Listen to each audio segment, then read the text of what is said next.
Welcome everyone to Bible study this week. I am joined today by my great friend, Julie Estes. Thank you. Thanks for having me. Thank you for coming. I'm so excited to talk about faithfulness in discipleship. You are married to someone important in our church. Yes. So your husband, Michael, several of us have seen him preach, is our senior pastor for the past year. For the past year. Okay. And before that, we were here for 4 years, and he was the college minister. Nice. So you guys have had quite a first year. It has definitely been quite different. I think if Michael would have thought this was going to be his first year, I'm not so sure what he would have done. No, I'm just joking. It's definitely been different, but, glad that we've come through it. And things are hopefully getting better, and people are getting vaccinated, and, so hopefully we can get back on the up and up. To normal. Yes. Normal. Well, we've just loved watching y'all, just with grace and faithfulness, this endurance we're talking about today, go through your first year at our church, which has to have been exhausting. But anyway, you've been amazing. So how would you define discipleship? How I would define, of course, I had to bring some of my notes with me. Well, same. So how I would define discipleship is helping people learn how to live with and for Jesus day by day. It's walking with them and talking with them about the things of God. And Michael mentioned a few, I think, sermons ago about me precepting. So I feel like precepting and discipleship sort of go hand in hand. So a few years ago, before I have my current job, I did work on the floor for several years. And so I did get to precept new nurses. And so basically you're walking with walking that new nurse through the paces of it, what it means to be a nurse, how to care for a patient day by day. And so basically, I told them, you can ask me questions. If there's procedures, then, we will do those together. And then eventually that is what you're going to be doing on your own. But then for them to know that they can always come back to me to ask questions, even if it's years down the road. And so I just feel like discipleship and preceptorship sort of go hand in hand. So much. And I'm thinking I'm picturing, because I'm a dietitian. We have interns, same deal, new dietitians I've trained. But I'm picturing this with the Christian walk, and I'm just picturing being a new believer and going with and seeing you witness to someone, and how you can give me classes on how to witness to someone, but actually doing it together. And I think that requires being with each other a lot. Like, it means being around each other a lot, so that you capture these moments at the park where you're meeting a new person together and seeing one another. I love that definition. And then too, when we've gone to Beautiful Feet several times. And so I know my first time that I went, I was very nervous. Like, how am I going to be, it should be fine ministering even, to some homeless people. It does not matter. And, my kids got to come and just to see them, ministering and praying for people just on the streets, but I do remember the first time is that I went to the park. Yes. And, we just basically sat, and another lady came with me. And so we were both, trying to minister, to that person, and just, so that definitely was an eye-opener for me, is going to Beautiful Feet. And we have loved going, every year. Of course, this year with the COVID and everything, or last year rather, did not get to, but hopefully we'll be able to start that back up. But just to see my kids, though, starting, very young, yes, from going, and, we did our tent ministry, and they would go, and, they're like, who wants to pray? And then here, one of my kids, was like, I want to pray. And it just sort of warmed my heart. That's awesome. Yes. We went in 2014, I think it was, Ryan and I went to Beautiful Feet, and it was at Christmas, and it was such a cool experience, and I really want to go back. It was really cool, and it was cool to do that together as a couple. Mm-hmm. So who has discipled you in your life? So one, definitely I would say, and I'm sure Michael would say, sort of us as a couple, was when we first got married. Mm-hmm. Michael was still was doing his master's degree at Mississippi State, and so we went to First Baptist Church Starkville, and there was a couple, Dan and Sandra Reynolds, and it was I guess the young married class. And so I think, Michael and I had just recently been married. And so they really discipled us through, just those first years of marriage, and, definitely just instilled like communication and how important it is, especially since you're, newlywed. And so they really have as well. Of course, my mom and my dad, from the very get-go, we were always in church every Sunday, and they have. And then, of course, Michael, he's definitely been somebody that has discipled me. And then just things just sometimes that I'm, say, not familiar with, or, hey, can you give me, he'll sit down and he'll be like, okay, this is how you need to think about it. And, just sometimes I just need that extra. That's awesome. And he's good at asking the questions, asking the right questions. He's definitely, I would say, the teacher type. That's awesome. That's awesome. Well, so today we're talking about faithfulness in the middle ground. And this is, in a lot of ways, where discipleship gets hard and gets messy. But then this is where a lot of times you get to see growth and see the harvest. Because this past week we talked about, starting something where you're planting these seeds and you're watering and you're actively producing. You're actively planting. But when we get into the faithfulness and discipleship, we get to see the increase a lot of times. Sometimes we don't. Right. We're going to talk about that. But the verse for day one that I loved was Matthew 16:24 and 25. Then Jesus said to his disciples, "If anyone wishes to come after me, he must deny himself and take up his cross and follow me. For whoever wishes to save his life will lose it, but whoever loses his life for my sake will find it."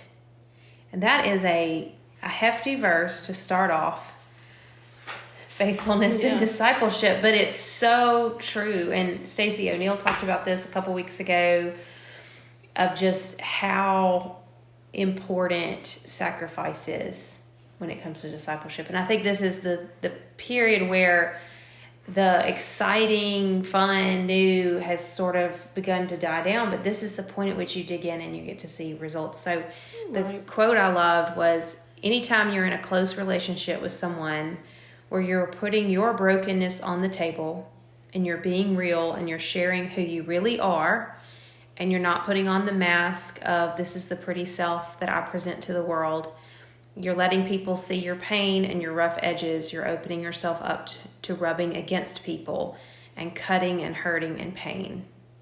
How do we keep holding on together, keeping our relationship strong and sure? And I think this is the question we're going to answer throughout the whole day.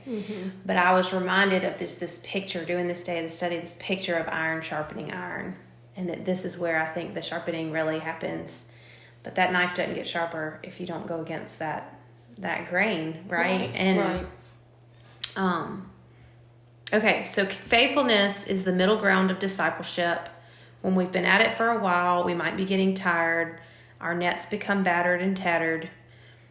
But when we patch broken nets, they become stronger. And we know that about bones too, right? Right. Bones are stronger after the broken bone heals stronger.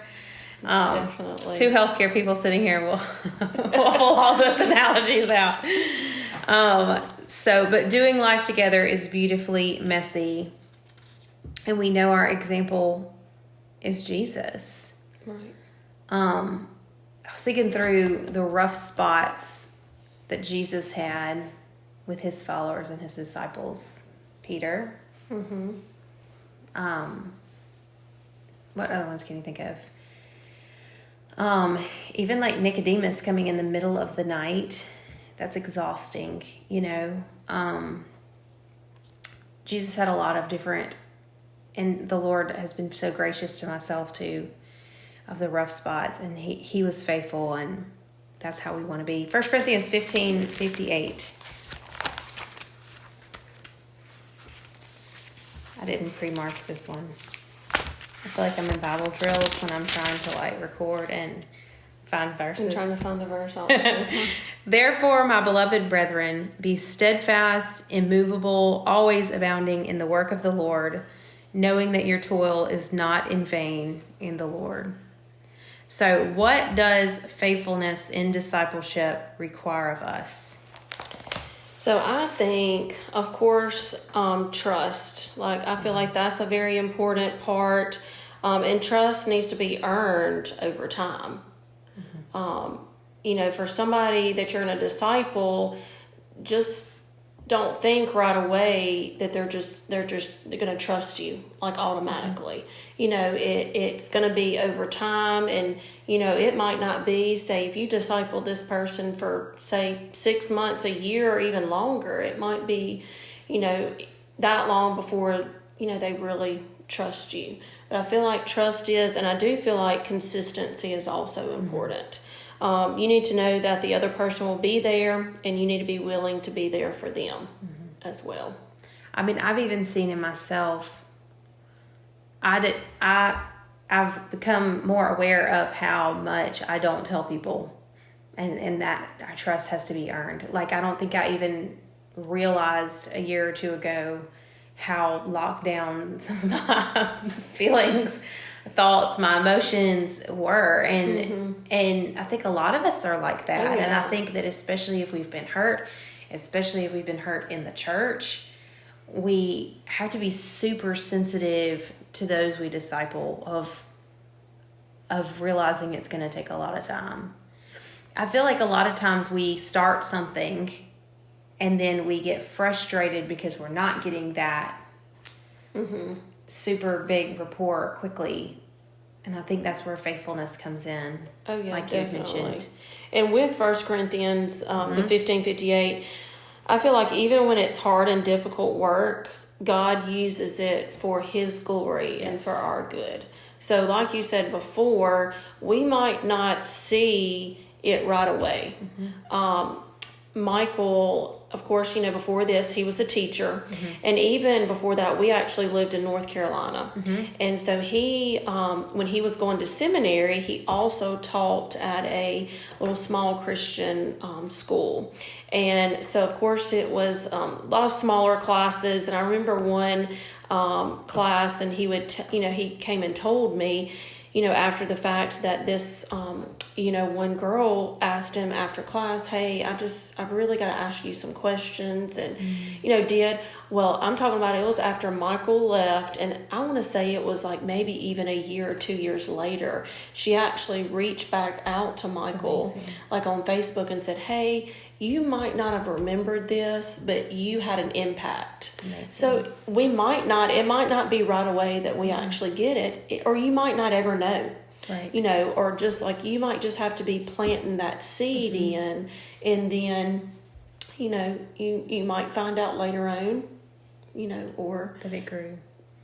That's amazing. Yeah. One of the things like that Stacey Albritton and I talked about this past week was that, especially in cases like preschool ministry, discipling those that are a lot younger, like you may never be able to see in that class the growth. Now, you stay around the church long enough, you're going to see those kids grow up. Right. But you may never see the growth there. And the same is true in adult ministry and in discipling. It's hard when we don't see the results, but God provides the power in Christ to do it. And even with little kids, like I know we've had Chloe and Liam, and they're so sweet, but just like the little things that they pick up that you might not even realize, but they are coming to church every Sunday, and they are just some little things. Like I can't remember what you had posted, but it was, whatever they did that day. And, on the way home, she was saying something you heard, in the front seat, and you're like, she's getting it. It's, and she's what, 2.5? She's 2.5. So, it's just, like I said, definitely. That's awesome. It's great that she, one of her quotables, it was right at Christmas time. She came home and somehow she said something about the angel. And I'm like, what did the angel say? And she's like, don't be afraid right now. I got it on video. Might just have to put the video in the comments. But anyway, and we re-talked about that. Like, I had her redo it because it was so cute several times. But re-talking about, don't be afraid right now. Yeah. That's what God's telling us. That's what the angel told the shepherds. Don't be afraid. And then applying that into her own life that she had memorized like that in Sunday school. Right. It was special. So on day 2, John 14:6. I'll let you read that verse. Okay. So Jesus said to him, I am the way and the truth and the life. No one comes to the Father but through me. In the midst of Jesus' suffering, this is from the book, he had perspective. He was able to see the big picture, that his sufferings would lead to redemption. This perspective, this joy, this hope helped him to be faithful. And so my question for the day is, how do we keep perspective and see the big picture when discipling others? Because it's so easy to get bogged down in the mess. I mean, especially when people have really messy lives, we get so caught up in the little mess and that then we lose sight of that bigger picture. Right. I feel like we have to stop and follow Jesus's example, and then just remember that everyone is made in the image of God. And I think that's a big one. It's such a big one. That sometimes we might think about, but then it goes in the back, and not. But, I mean, everyone is made in the image of God. Yeah, I love that. I was thinking of this verse, Hebrews 12:1-2, that talks about who we're looking unto. And I could just about quote it, but now I've gone after finding it. So there we go. So therefore, since we have so great a cloud of witnesses surrounding us, which goes back to the community piece we talked about last week, and I think that cloud of witnesses is huge for keeping perspective. I think especially when I'm discipling someone, having someone else to go to and just bounce off thoughts like, okay, where do I take this? But anyway, since we have so great a cloud of witnesses surrounding us, let us also lay aside every encumbrance and the sin which so easily entangles us. Let us run with endurance the race set before us, fixing our eyes on Jesus, the author and perfecter of faith, who for the joy set before him endured the cross, despising the shame, and has sat down at the right hand of the throne of God. And so seeking Jesus as our example, seeking Christ for strength, that endurance, that lifelong formation. And this is compared in the Bible to gardening, which is so not immediate. The planting, the watering, the harvesting, to laboring and birthing a child, which for most of us does not happen quickly. No. It's so hard, right? And to the formation of clay, like a potter, that's got to hurt, that clay. That's being formed, and it takes time. And it just requires this picture of lifelong transformation and perspective. And I wrote this down. I listened to the If Gathering this past weekend, and it was just so lovely. And one of the speakers talked about just how their life had been difficult recently, and how we all get so excited and we rejoice when God steps in as our deliverer. And he, heals and he rescues and he shows out and our life is easy again, is basically what we're excited about. But we must praise God just as much. We must trust him just as much when he says, right now I'm going to be your sustainer. Mm-hmm. And I'm going to walk with you through this. And I was thinking about this concept, and I was thinking about, going back to, having children. I have a doctor that's great, love her. She waltzes in, she delivers the baby, right? I have a husband who stood by me, who held my hand, who rubbed my back, who sustained me through a lot of hours of labor and C-section. And my intimate relationship was deepened with him. Mm-hmm. And I kind of thought of the difference of that as the one that walks in and delivers the baby she's special to me, but if she moves, I'm not going to move with her, Right. But my husband, through years of this relationship, but the sustaining piece just leads to so much intimacy with the Lord. And just comparing that was just sweet to think of. Mm-hmm. When the Lord steps in and chooses to sustain. All right, Mark 10:45 is our verse from day 3. For even the Son of Man did not come to be served, but to serve and to give his life a ransom for many. Jesus is the ultimate discipler. He will step into our gaps, the places that we didn't get it right, and write a story far better than we ever could. The last word in God's story is never ashes. It is always abundance. Hold on to each other long enough to get to the abundant place. It's that place of harvest. This day had so many quotables. I had to stop writing quotes down to just read. But I also loved, as we seek to be Christ's disciples, may we understand our need for his oversight and guidance. As we make disciples, may we faithfully watch over the people God has entrusted to us. Jesus is our example here. He sent out the disciples. So like you mentioned, our goal is that we're creating these independent nurses, these independent Christians, disciplers. But then they came back and he heard their reports. And it's so exciting to disciple someone and then have them come back with their own stories. With that, and then they start discipling somebody else. And it's like your grandchildren in the faith. Mm-hmm. So special. They pointed out in this day how when the Lord witnessed to or talked with, saved the Samaritan woman, that he stayed extra days there in her town. And I just thought that was it was so interesting how he changed his whole plan to stay there and disciple this new convert. He didn't just leave her. And it says that her whole family was led to the Lord. And that was just a really sweet way that he ministered and was faithful to follow up.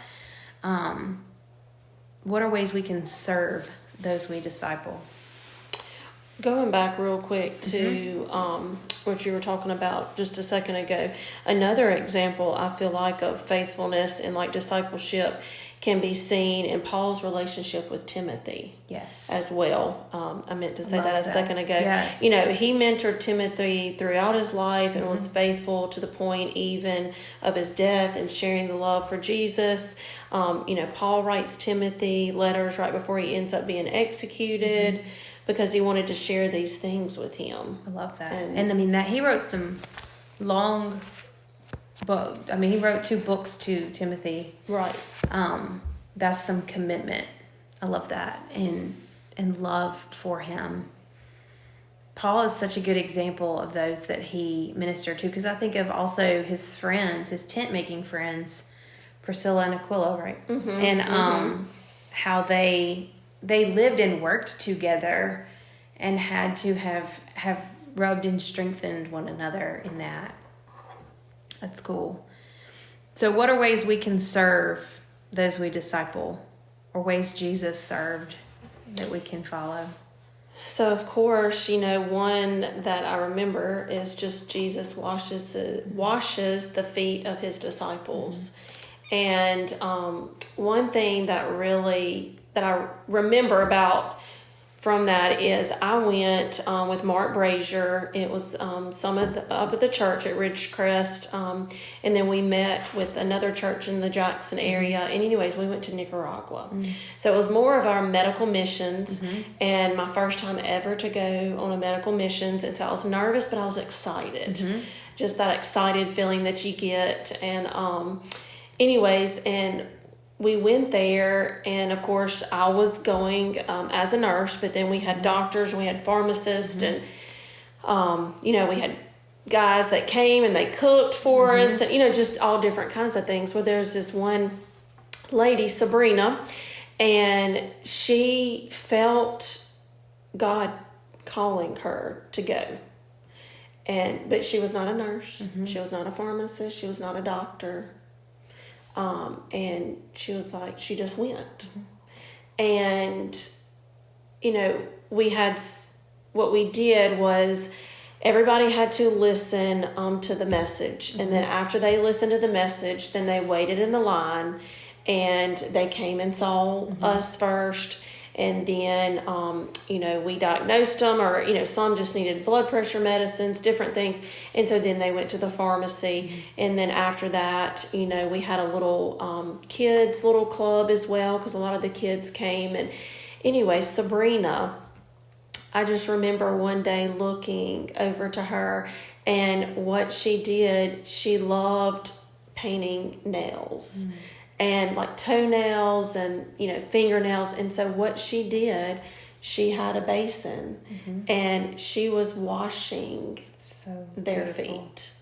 And, a lot of these people, they did not have shoes.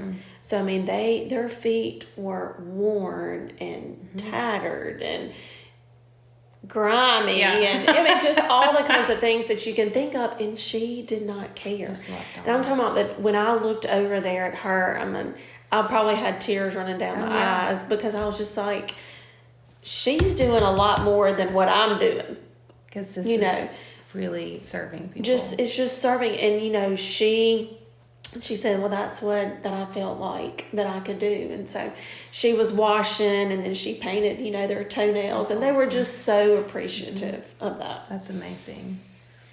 Yeah, to serve from the depths. I read in a parenting book once, and it just stuck with me, talking about, especially in these little years like I'm in, washing your kids' feet, and as a way to serve and connect. And I've seen that give such a tender, even just between my 2 and 4-year-old and me, when I sit there and I wash off their feet, and they can still sit on the counter, and I put them in the little sink, and it's just to serve people, to be sacrificial.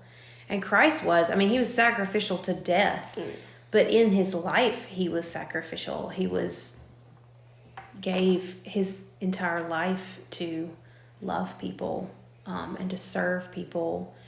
We talked about, I think it was this past week with Stacy, about how he ate with those that hated him. Well, let's take a little break real quick, and we'll come back in just a minute. Okay, we're back. Yay. All right, so one more question on day 3. Okay. How do we develop or find the patience and the perseverance when discipleship is hard? So I answered that as, if we understand when we do this, that if a person rejects us, they aren't really rejecting us, they're rejecting Jesus. Jesus didn't ask us to always be successful in everything. He asked us to be faithful in everything. Amen. And Jesus handles rejection well. He was rejected as he went to the cross. And he gives us that strength. It's hard. What's hard for me is it's one thing if I have this relationship, and then I feel like I was rejected, whatever happened, and it was negative, what's really hard is to start on another relationship after that. And I think a lot of us get burned out because we had a relationship, a discipling relationship go south, and then it's hard to work up the courage to be vulnerable again because it does require such vulnerability as the discipler. Yes, because basically you're opening up yourself and pouring out to another person. And sometimes these type relationships can be so fulfilling and they can fill you back up. But sometimes, at least for a long while, it can be all pouring out, which is why I think it's so important to focus on our own being filled, making sure we're being discipled, making sure we're active in community and in church and being filled at other times, so that if we have a discipling relationship that's taking a lot more energy than we're getting out of it, we're still filling ourselves up with the Lord and with the Word. Okay, day 4, 2 Corinthians 12, 9 and 10. Okay. All right, so 2 Corinthians 12, verse 9. And he has said to me, my grace is sufficient for you, for power is perfected in weakness. Most gladly, therefore, I will rather boast about my weaknesses, so that the power of Christ may dwell in me. Therefore, I am well content with weaknesses, with insults, with distresses, with persecutions, with difficulties, and for Christ's sake, for when I am weak, then I am strong. It's one of my favorite verses that I cling to on my weekdays. God's grace is enough for us as we faithfully make disciples. And in our weakness, whether that's my ability to teach is weak, or my ability to love is weak, or whether I'm messing up with how I'm presenting things, or whether I'm not getting anywhere that I can tell, or whatever, like in all of that, His strength is made perfect. And in all of that, us being vulnerable shows His strength and shows how much He means to us. Stacy and I kind of talked about that a little bit of just this concept of the Lord, like us admitting, like in the context last week was about our children, us admitting like, I messed up, right? Whatever, I messed up, and repenting to our children. The same is true when we disciple, when they see our weak spots and we say, this is why I need Christ. Oh, yeah. This is where I need Him. Going back to my children and saying, I responded harshly. Right. I need Jesus. You know, it is just huge, because then that models confession and models for them what they need to do to Christ too. So one of the things they talked about on this day is expectations. And expectations can be the life and death of any relationship. So how do we, when we get into this process of discipling someone, we're going forth, maybe we're doing a Bible study together, we're walking through life together, how do we set up that biblical expectations on them and on us? What is expected? And even thinking of how do we draw the line of like, okay, you're being too much, not enough, like how do we set that? So I wrote down, of course, 3 things. Of course, love God, love others as you love yourself. Like we can't love others if we can't love ourselves. We can't pour out of an empty cup. The reason we can love ourselves is because God has loved us first. So that's a definite one, is loving others as you love yourself. And then sharing the gospel freely. And sometimes we disciple, and those relationships may come to a close, or come to a close for a time. I don't think it's something that we lock somebody into in some strange way. On the other hand, if someone wants to be in that space and I love how we say we're loving them and we're loving Christ first, which means being truthful and honest and real. How do we fight the fear of failure? I answered this with humility. We have to understand that success does not rest on our shoulders. We have to understand that God is the one who's going to do the work. And success may not look like I think it's going to look either. Oh, yeah. I've had situations where I've met people and I've kind of started this with them and I thought, this is great. And then for whatever reason, I introduced them, planned or not, to someone else, and they ended up being the ones to truly disciple them. And that is still success in the Lord's eyes, even though. Yeah. Well, just like you might be the one to plant the seed, but you may not ever. But on down the years, it could be a Sunday school teacher, it could be, a coworker, or, whoever that might be. But you're the one, you did have some success per se because you planted those seeds. And trusting that God's the one that is going to give that increase. And His word will never return void. So failure in the eyes of man is failure in the eyes of man. And with the Lord, I think that when we dive in and we share, it's never going to be true failure. Right. It may just look really different from how we thought. Right, yes. John 13:34. This is for day 5, yeah. Okay. So kind of to end day 4, turning to Jesus for freedom and rest through this. And then John 13:34 and 35 is our foundation, which is love. And you brought this up. A new commandment I give to you, that you love one another, even as I have loved you, that you also love one another. By this, all men will know that you are my disciples, if you have love for one another. I don't think anything could be said more wonderfully about us than for people to say, well, I don't know about what they believe, but they love well. I think that is one of a high compliment. Obviously the goal would be that they would come to the Lord through that. But very often it's the mess in my life that God uses to offer hope and healing to others. He is a true Redeemer. So you've talked about this a little bit, but how do we provide a safe place for those that we disciple? I feel like that we have to listen carefully and thoughtfully first.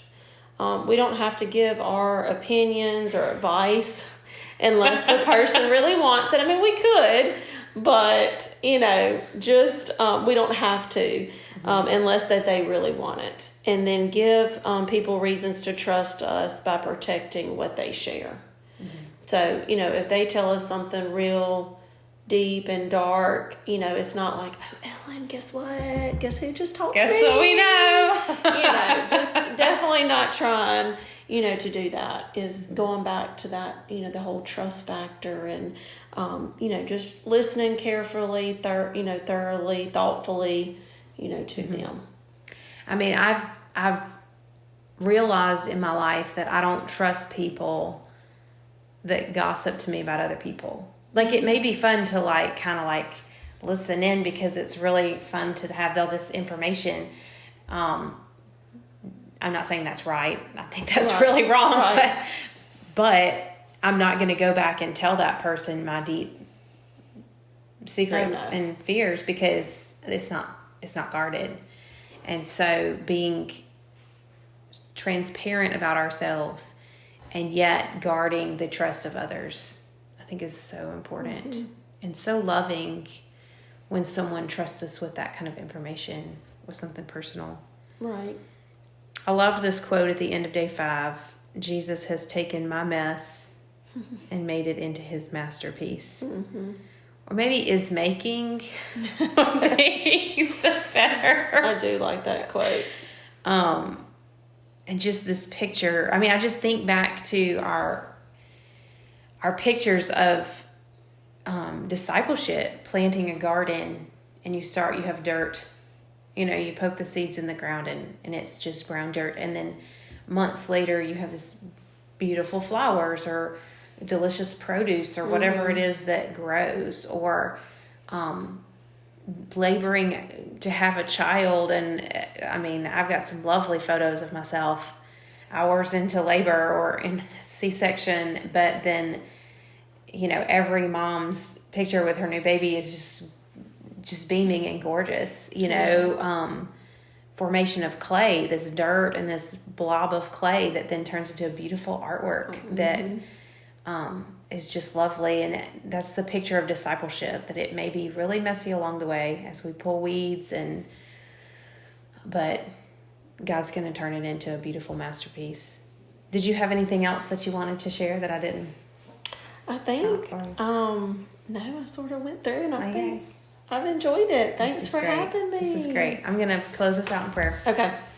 And then we'll go. Dear Lord, we just praise you for this time together, that we can just sit and just talk, Lord. And I just pray that as we find ourselves in the hard and the messy side of discipleship, being faithful to one another, that you would just give us that endurance and that humility and that patience to press forward and to really dig in, so that our net, where we've mended it, will be stronger, and the bones that have broken would grow back stronger than they were before.